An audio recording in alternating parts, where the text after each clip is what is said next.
ತಗೊಬೇಕಿತ್ತು. But ಅದು ಈಗ ರಾಷ್ಟ್ರಪತಿಗಳ ಅಂಗಳಕ್ಕೆ ಹೋಗಿದೆ ಸರ್. ಅದೇ 28 ಅಂಶಗಳನ್ನ ಅವರು ಕ್ವಶನ್ ಮಾಡಿದ್ದಾರೆ. ಅದನ್ನ ಮಾಡಿ ಅದನ್ನು ರಾಷ್ಟ್ರಪತಿ ಕಳಿಸಿದ್ದಾರೆ. ಅದು ಮುಂದೆ ನೋಡೋಣ ಏನಾಗುತ್ತೆ ಮುಂದೆ. ಅದನ್ನ ರಾಷ್ಟ್ರಪತಿ ಅವರು ಏನಾದರೂ ಬೇಗ ಅದಕ್ಕೆ ಅಬ್ಸರ್ವೇಷನ್ ಮಾಡಿ ವಾಪಸ್ ಕೊಟ್ರೆ ಅದಕ್ಕೆ ನಾವು ಮಾಡಿ ಕಳಿಸ್ತೇವೆ. ಮತ್ತೆ ಅದಕ್ಕೆ ಬರ್ತದೆ ಮತ್ತೆ ಪ್ರೊಸೀಜರ್ ಅಲ್ಲಿ ಅದು ಏನ್ ಮಾಡಬೇಕು. ಗವರ್ಮೆಂಟ್ ನಾವು ಪಾಠ ಕಲಿಸಬೇಕು ಅಂತಲೇ ರಾಜ್ಯಪಾಲರು ಈ ತರ ಮಾಡ್ತಿದಾರೆ ಅನ್ನೋದು ಪ್ರಶ್ನೆ ಉದ್ಭವ ಆಗ್ತಿದೆ ಸರ್. ನೋಡಿ, ನಾವು ಕಾನ್ಶಿಯಸ್ಲಿ ನಾವು ಆ ಹೇಟ್ ಸ್ಪೀಚ್ ಬಿಲ್ ಅಂತ ತಂದಿದ್ದೀವಿ. ಸುಮ್ಮನೆ ಏನೋ ಇದಕ್ಕೋಸ್ಕರ ತಂದಿದ್ದೀವಿ.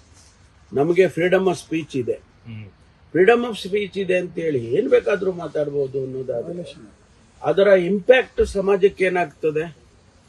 ಸಮುದಾಯಗಳನ್ನ ದೂಷಣೆ ಮಾಡೋದು, ಸಮುದಾಯಗಳನ್ನ ಅವ್ರ ಬಗ್ಗೆ ಮಾತನಾಡೋದು, ಇಂಡಿವಿಜುವಲ್ ಆಗಿರ್ಬೋದು, ಸಮುದಾಯ ಬಗ್ಗೆ ಇರ್ಬೋದು, ಆ ಮಾತುಗಳು ಸಮಾಜದ ಮೇಲೆ ಏನ್ ಪರಿಣಾಮ ಬೀರುತ್ತೆ ಅನ್ನೋದನ್ನ ಯೋಚನೆ ಮಾಡ್ಬೇಕಲ್ವಾ. ಅದಕ್ಕಾಗಿ ನಾವು ಆ ಬಿಲ್ ಅನ್ನ ನಾವು ತಂದಿದ್ದು. ಅದರಿಂದ ಈಗ ಸಪೋಸ್ ನಾನು ಕೆಲವು ಭಾಗಗಳಲ್ಲಿ ಕೆಲವರು ಭಾಷಣಗಳನ್ನು ಮಾಡಿದ್ರು. ಭಾಷಣಗಳ ಮಾಡಿದ ಮೇಲೆ ಏನಾಯ್ತು ಅನ್ನೋದು ನಾವು ಅಬ್ಸರ್ವ್ ಮಾಡಿದೀವಲ್ವ. ಒಂದಲ್ಲ ಎರಡಲ್ಲ 10 ಘಟನೆ ಹೇಳ್ಬೋದು ನಾನು. ಅದು ಆದ್ಮೇಲೆ ನಮಗೆ ಅರ್ಥ ಆಯ್ತು ಹೌದು ಇದಕ್ಕೇನಾದ್ರು ಕಡಿವಾಣ ಹಾಕ್ಬೇಕು ಅಂತ. ಅದಕ್ಕಾಗಿ ನಾವು ತಂದಿರೋದು.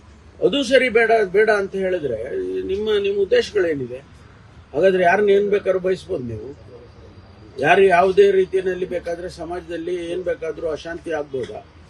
ಅದಕ್ಕೆ ನಾವು ಅದನ್ನ ಮತ್ತೆ ಗವರ್ನರ್ ಮೂನ್ ಯಾವ ತರ ನೋಡ್ತೀರಾ ಸರ್? ಯಾಕಂದ್ರೆ ಸರ್ಕಾರಕ್ಕೆ ಸ್ಪಷ್ಟೀಕರಣ ಕೇಳಬೇಕಿತ್ತು, ಇಲ್ಲಿ ಕೇಳ್ತಾರೆ ಅನ್ನೋ ಒಂದು ಆಶಾಭಾವನೆಯಲ್ಲೂ ಗವರ್ನರ್ ಅವರು ಉದ್ದೇಶಪೂರ್ವಕವಾಗಿ ಇದನ್ನ ಆಗಬಾರದು ಅನ್ನುವಂತ ರೀತಿಯಲ್ಲಿ ಅದು ನೆನೆಗುದಿಗೆ ಬಿದ್ದೋಗ್ಲಿ ಅಂತ ಹೇಳಿ ಇದನ್ನ ಕಳಿಸಿದ್ದಾರೆ ಅಂತ ಹೇಳಿ ನನ್ನ ಅನಿಸಿಕೆ.